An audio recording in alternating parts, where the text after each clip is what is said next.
這個地點，我卻慢慢地走遠。我看見是最美的畫面，我們再次回到起點。誰陪在身邊？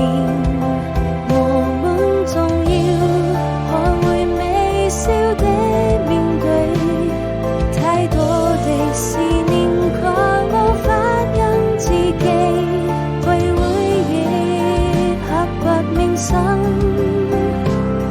往事像流星劃過我眼前，我是否還能在夢裡遇見你美麗的臉？也許你已經移開了視線，更夜的我又上了好幾遍，才發現宿舍